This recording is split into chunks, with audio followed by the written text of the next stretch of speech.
Kalian pernah nggak sih lagi sakit demam, terus mimpi? Nah, biasanya ketika lagi demam terus mimpi itu suka absurdnya tuh absurd parah gitu.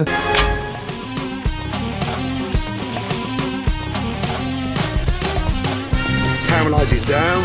It's super fragrant and very sweet. That's gonna Bener-bener random abis, kayak hal-hal yang tidak pernah terpikirkan di otak kita sebelumnya akan tiba-tiba muncul dalam mimpi kita pada saat demam. Nah, perasaan mimpi absurd tersebut akan kalian rasakan ketika menonton film yang satu ini. Gua bakal peringatkan kalian, terutama untuk kalian netizen Indonesia yang udah terbiasa dengan asupan-asupan film-film yang penceritaannya tuh kayak disuapin sama sutradaranya. Ya, kayak makan nih cerita gitu loh, kayak kagak perlu kita pikir apa-apa. Nah, mungkin kalian nggak bakal suka sama penceritaan di film yang satu ini. Ceritanya emang seabsurd itu karena memang kita harus menghidupkan imajinasi kita untuk bisa mendapatkan esensi cerita dari film ini. Tapi tenang aja, di akhir video ini gue bakalan kasih satu trik hint untuk bisa mengerti apa sih cerita yang pengen disampaikan sama film yang satu ini. Kita bahas sekarang.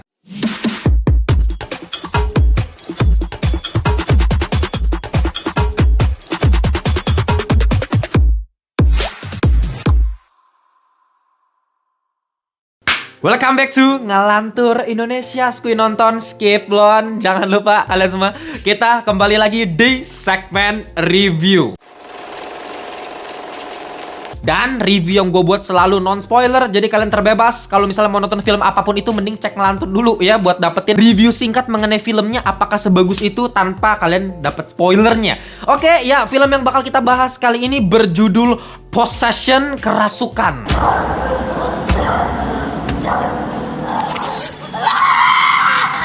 Dan jangan lupa, kalau kalian belum join grup Telegram Ngelantur Corps, join aja. Linknya gue taruh di description box. Kalian bisa bergabung dengan seribuan Ngelantur Corps lainnya. Sama gue, kita bisa diskusi mengenai perfilman dan TV series. Feel free aja to join ya. Dan gue harus kasih warning terlebih dahulu untuk kalian para dedek-dedek bocil ya. Untuk kali ini kalian tidak bisa menonton film yang satu ini, karena ini film 21+. Banyak sekali adegan-adegan frontal yang mengandung desah-desahan ya.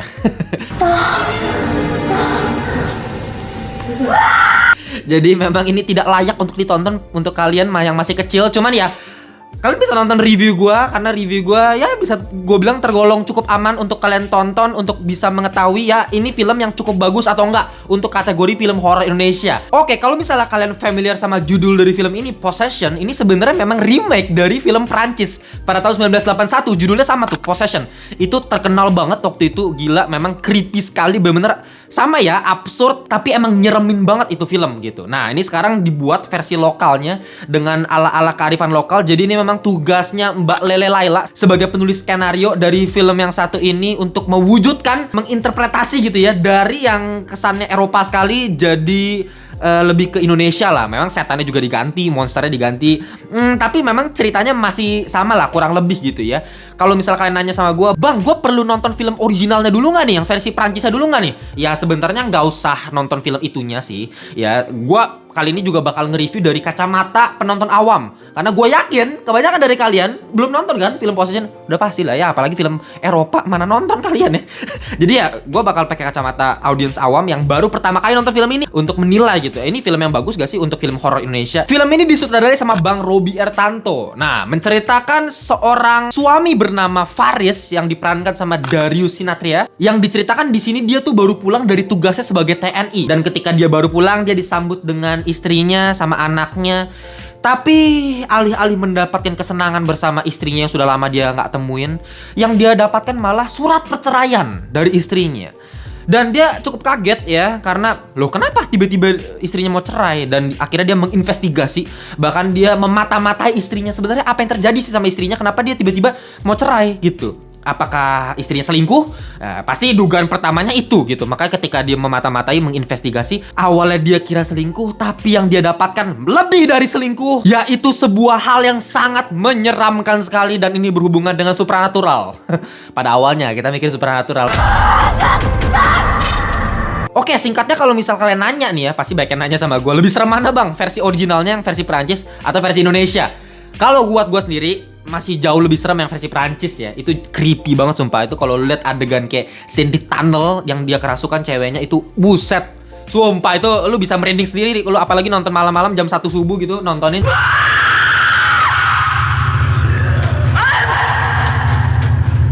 kencing di celana lu lah. Nah, tapi ya buat gua ini cukup representatif gitu ya untuk Indonesia. Penduduk kita lebih sukanya kayak gimana, setannya juga diganti lebih ke arah kearifan lokal ya. Pocong gitu kan. Di sini pakai pocong, kalian bisa lihat sendiri di posternya ada pocongnya gitu ya. Tapi uniknya masih nggak meninggalkan kesan-kesan vibes Eropa klasik yang ada di film sebelumnya. Dalam artian lu bisa lihat ya di sini kayak dunianya distopia. Gue nggak tahu ini Indonesia. Ya harusnya Indonesia sih, cuman kayak bukan Indonesia. Bener-bener dari apartemennya. Luxurious banget gitu peralatannya, production artnya ya. Dari lux hotelnya, apartemennya, bahkan mobilnya itu sedan-sedan yang klasik. Teleponnya seperti apa, kostum-kostumnya bahkan kayak lu bisa lihat kayak ada orang yang pakai kostum ala-ala Peaky Blinders gitu kayak Thomas Shelby. What the hell? Lo ngomong teriak aja, gak usah pakai mic. Ini di negara apa gitu. Ya itu uniknya dari film ini. Dan memang sinematografi juga mendukung. Entah kenapa gue langsung keinget film Sehidup Semati. Dulu kita pernah bahas reviewnya, kalian bisa cek tuh ya. Karena memang sinematografernya sama, yaitu Pak Yusuf Pasolang ya, yang kita udah tahu track record dia. Lu bisa lihat film-filmnya, mau dari film action kayak Headshot gitu ya. Film Sehidup Semati juga kemarin keren banget kan sinematografinya. Lu kayak estetik ya, banyak banget kreatif shot ya. Jangan kita compare sama film yang baru kemarin kita review. Mau dicek? Ya udah rame tuh viewnya. Dan kalian tahu kan kenapa rame tuh? Tandanya kalau di Indonesia film rame berarti kualitasnya kayak gimana? Itu emang ya kontradiktif ya. Antara kualitas sama view itu ya ini cuman di negara kita doang yang kayak gitu. Cuman di sini memang lebih estetik gitu. Dan memang ya penontonnya kayaknya sih nggak bakal nyampe 1 juta penonton.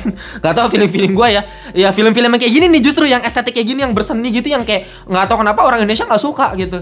Ya sinematografinya keren banget, visualnya bener-bener elegan, kerasa mahal banget. Dan dari segi color gradingnya dengan ala-ala low key, gelap gitu, biru dongker, kelam mencekam, suasana rumah tangganya diperlihatkan kayak ya ini dark banget ya. Shot-shotnya juga bener-bener banyak banget yang cakep ya. Every frame-nya bisa lu bedah masing-masing, dari shot tangga yang melingkar, dari shot dari atas lah, atau cermin 3 sisi gini ya, reflektifnya seperti apa ya. Shot-shotnya banyak yang kreatif lah. Jadi kalau lu yang selalu bilang dari dulu ini ya, yang sekte orang-orang pecinta film-film luar negeri yang kayak selalu menghina film horor Indonesia, apa sih film horor Indonesia ya begitu-begitu doang, males lah. Nah, film yang satu ini cocok sama kalian gitu, karena ini formulanya beda banget sumpah. Ini kayak bukan film Indonesia men. Kalau misalnya dialognya diganti pakai bahasa Inggris ya gue percaya aja nih film dari luar negeri gitu. Karena memang formula penceritaan beda, formula horornya juga beda. Saking bedanya formula film horor yang satu ini, lu bisa ketiduran, gue jamin di awal-awal, karena memang saking lambatnya fasenya gitu. Gila, fasenya tuh ya bener-bener slow burn banget, pacingnya bener-bener lambatnya, selambat-lambatnya dah. Beda nih ya sama film-film horor sebelumnya yang udah gue pernah review, kayak misalnya The First Omen, bisa dicek reviewnya, atau Exhuma, gue udah pernah review juga. Tuh film-film horor yang memang slow burn juga, tipikal yang slow burn gitu, atau Siksa Kubur deh. Di awal-awal kan emang build up-nya pelan gitu, lambat. Tapi bedanya adalah kalau film-film tadi gue udah sebutin gitu ya, kayak mau di First Omen dari adegan panti asuhannya, atau di Exhuma adegan pas lagi pengkuburannya seperti apa, ritualnya dilakukan seperti apa, itu kan adegan-adegan yang dilakukan secara lambat tuh eksekusinya. Tapi meskipun lambat, itu benar-benar bisa dibuat semencekam mungkin. Jadi ketika kita menonton meskipun lambat, kita kayak adrenalin kita tuh seakan-akan jantung kita tempo itu semakin diperkenceng, sehingga ya kita dipersiapkan untuk menuju klimaks di akhir yang memang pasti cukup klimaks gitu. Ya kayak Siksa Kubur kan. Dialog di awal-awal mungkin baik yang kayak apa sih ini film gak jelas gitu ya. Tapi kan di awal-awal adegan keluarga itu bisa buat gue mencekam dengan dialog-dialog pelannya gitu. Dan di akhir ketika klimaks dapet banget gitu. Build up-nya jadi enak. Nah, tapi film ini jujur gue nggak dapet ya build up-nya tuh bener-bener cuman sekedar film drama yang nggak ada kesan horornya sama sekali gitu. Nggak dapet vibes horornya. Biasanya kan at least kalau misalnya di awal-awal ada ketegangan dikit gitu ya. Tensi suspense tuh pasti ada biasanya diselipin gitu. Nah, ini nggak ada. Ya mungkin dari awal sampai pertengahan film ya itu bener-bener cuman kayak drama keluarga, dimana kita diperlihatkan keretakan nih ada misteri apa ya, cuman kayak film-film misteri, drama misteri lah gitu. Istrinya kenapa di awal-awal kayak begini, selingkuh sama siapa, kita nggak tahu tuh. Itu misteri hook untuk penonton, tapi hooknya itu cuman dikasih lihat lewat drama-drama antara suaminya yang kesel sama istrinya, hubungan dia sama anaknya seperti apa. Diperparah lagi dengan dialog-dialog yang sangat-sangat kaku banget. Gua berkali-kali kan udah sering kritik film Indonesia, kadang-kadang dialognya kaku gitu. Tapi ini bener-bener jauh lebih kaku, bener-bener terkesannya bahkan udah kayak theatrical gitu. Tapi Untungnya ketika kita melihat setup visualnya, tempo dulunya seperti apa, jadi terkesan ya masih bisa diterima lah gitu loh. Dibandingkan lu bayangin kalau misalnya setupnya udah modern tapi dialognya kaku, wah itu bisa gua maki-maki itu filmnya. Dan untungnya di sini dari pemerannya, aktor aktrisnya cukup bagus ya. Apalagi supporting aktornya kayak Pak Arswendi Bening yang selalu ya belakangan ini gue selalu ngeliat Pak Arswendi Bening selalu main di film-film horor ya, terutama filmnya Joko Anwar udah selalu sering dipakai ya. Tapi memang dia selalu bisa memberikan ciri khasnya dia gitu. Kalau mau di filmnya Dua Garis Biru kan kayak bapak-bapak kalem bijaksana gitu. Tapi di sini kayak bapak-bapak psikopat gimana gitu. Jadi memang aktingnya keren, bisa menghidupkan cerita lah dari film ini seenggaknya gitu. Atau Mbak Sarah Fajira ketika kerasukan kayang di jalan di tengah-tengah lagi hujan. Ngerinya dapet. Atau Mas Nugi bahkan yang di sini perannya sebagai sutradara nih, atasannya si Mbak Ratna, karakternya nyentrik banget, aneh banget, nyeleneh banget, bener-bener absurd deh. Nah sekarang gue pengen masuk nih ke bagian plot cerita utamanya. Mungkin di awal lu ngerasa ini kayak drama biasa ya, tapi ketika lu masuk ke pertengahan film bos, ini absurdnya ya ini yang gue udah bilang tadi, kayak lu lagi demam tinggi gitu, bener-bener kayak ngayal gitu. Ceritanya nggak make sense sama sekali loh. Kok karakternya tiba-tiba begini, terus kayak banyak hal yang nggak masuk logika, absurd banget. Dan gue mulai merasa kok ada yang janggal ya sama film ini gitu. Dan kalau lu punya IQ dikit ya, at least lu punya IQ 5 gitu ya. Lu punya IQ 5 ya, harusnya lu bisa ngerti lah, kayak lu udah bisa memprediksi ending itu bakal kayak gimana gitu. Dan terbukti setelah sekian banyak adegan absurd yang gue lihat, yang bikin gue kayak sepanjang nonton film kayak, ini gue nonton apa ini? Visualnya estetik sih, tapi kok ceritanya kayak begini gitu ya. Tapi ketika gue melihat endingnya, oh ini baru gongnya gitu ya. Kayak di dong gitu kan, kayak ini dia, pantes dari tadi gue nontonnya kayak begini. Ya seakan-akan jadi ceritanya jadi make sense gitu loh. Buat lu pada yang udah nonton film ini, mungkin gue kasih sedikit hint. Dan ini hint yang juga mungkin bisa menjadi sedikit referensi buat kalian yang belum nonton pun. It's okay, ini bukan spoiler ya, cuman lebih ke hint. At least kalian bisa lebih membayangkan, lebih bisa dapat sedikit arahan dari gue gimana caranya bisa mengerti film ini gitu ya. Gue bakal kasih 2 hint. Pertama, film yang satu ini ngomongin mengenai patriarki. Itu hal yang paling penting, hal yang paling fundamental, dan ini adalah inti dari keseluruhan cerita dari film Possession ini. Dan satu hal lagi yang harus kalian perhatikan adalah coba kalian dengerin setiap lagu yang ada di film ini. Salah satunya terutama adalah soundtrack dari Danila dan Rahara, judulnya itu Sabda Alam.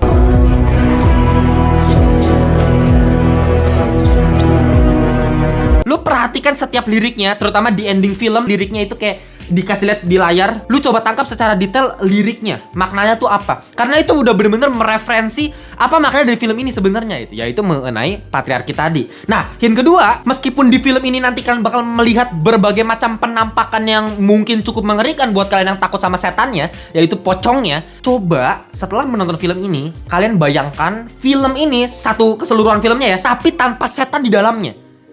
Jadi ceritanya nih ya, satu cerita lu pikirin, tapi setannya lu hilangin tuh dari ceritanya tuh.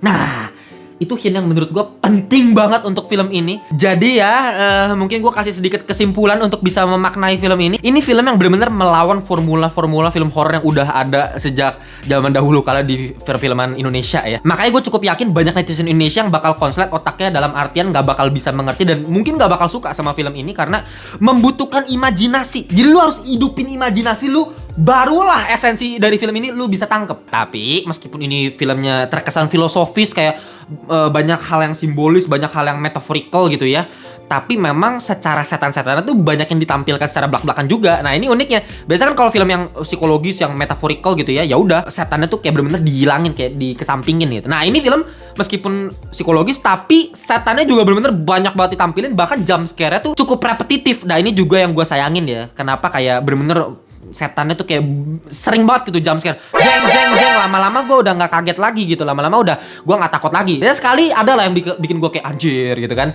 tapi lama-lama ya udah sering muncul gitu.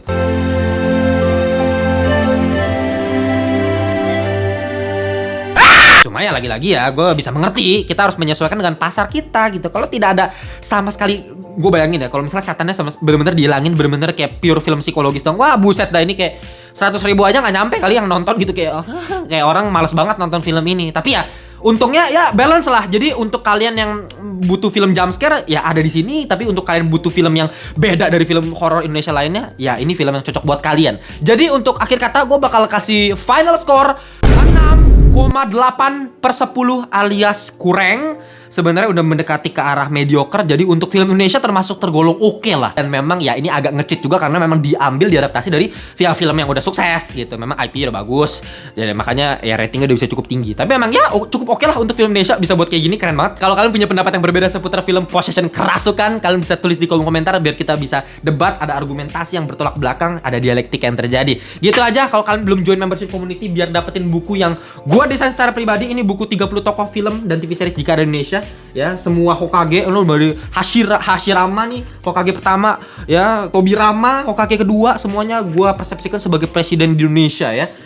Dan ini memang kritikan semua nih kok mengenai politik, ekonomi, budaya, ya bahkan mitologi, kearifan lokal ya semuanya gue kritik, tren, ya tukang parkir, iklim, ya semuanya gue kritik di sini dan ini berbobot sekali gue yang gambar pakai tangan gue sendiri. Kalau kalian pengen dapetin buku ini secara gratis tinggal join membership community karena di batch level keberapa tuh kalian bisa dapat buku ini secara gratis, gue janji ke kalian ya. Mulai dari 1000 per hari doang bisa join membership community. Mau upgrade Ngelantur Thinking buat dapetin video yang ya gue kasih setiap minggu sekali buat nambah edukasi kalian. Ya kalian bisa dapetin semuanya dari membership community Ngelantur. Jangan lupa follow Instagram kita dan join grup Telegram Ngelantur Corps. Kita jumpa di video berikutnya. Bye bye semuanya.